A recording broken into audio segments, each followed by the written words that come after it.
Hello and welcome to the Adam and Eve.info series, Objections Christians Have to Polygamy. Number 1, the Adam and Eve defence, which goes something like this. Jesus said that marriage should be how it was in the beginning, but God gave Adam only one wife, so clearly he didn't want men to have more than one wife. Well, what does the Bible say? More particularly, what verse did Jesus quote when he referred to the beginning of marriage? He quoted Genesis 2 verse 24. Therefore shall the man leave his father and his mother, and shall cleave unto his wife, and they shall be one flesh.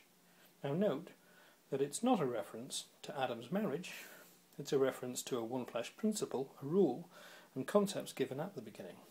We know this because, if you look closely, Adam didn't have a father and mother to leave, yet it is still mentioned in the one flesh principle, because the principle is more important than the personal details of Adam and Eve.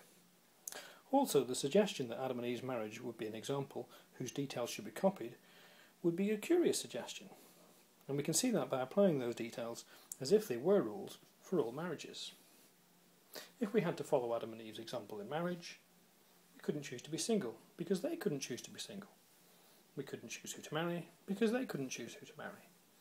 In fact, we would marry everyone who was available at the time because that's also what Adam and Eve did.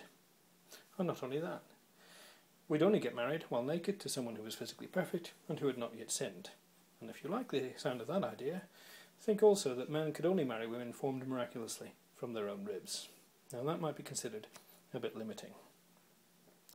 Nobody suggests that any of those characteristics provide rules that must be followed in all marriages, so it's not clear why the quantity of Adam's marriages should be considered binding when all these other qualities are not. So, moving on, what else does the Bible say? Well, in Genesis 3 verse 20, the Bible says, Adam called his wife's name Eve because she was the mother of all living. Now notice that when Adam names his wife, it's in recognition of the fact that she would be the mother of all living, which seems to include the assumption that she would be his only wife. Fair enough.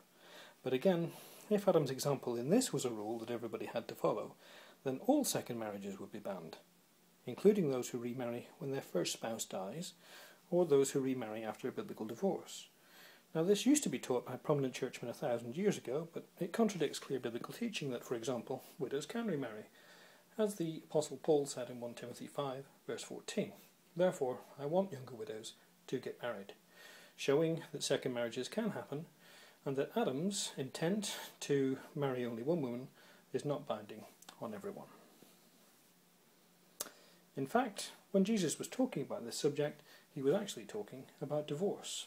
He said, have you not read that he who made them at the beginning made them male and female, and said, for this reason a man shall leave his father and mother, and be joined to his wife, and the two shall become one flesh. So then they are no longer two but one flesh. Therefore, what God has joined together, let not man separate.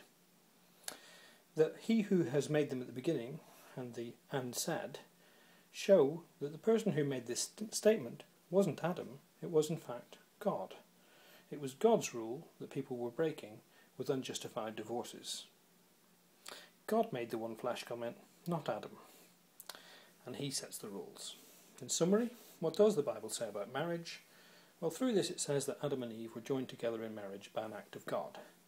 It said this applies to other marriages since, and it says that men shouldn't separate what God has joined together. But it says nothing about polygamy. When Christ referred to marriage in the beginning, he was actually talking about how marriage is intended to last a lifetime. There's no authority for applying the words any further than that, and if there is a biblical case against polygamy, it is not made out by the Adam and Eve defence. So, the Bible doesn't draw a one-man, one-woman rule from Adam and Eve. Why should we? Well, some people suggest the very idea of one flesh excludes polygamy, and we will examine that in our next presentation, the one flesh gambit. Thank you.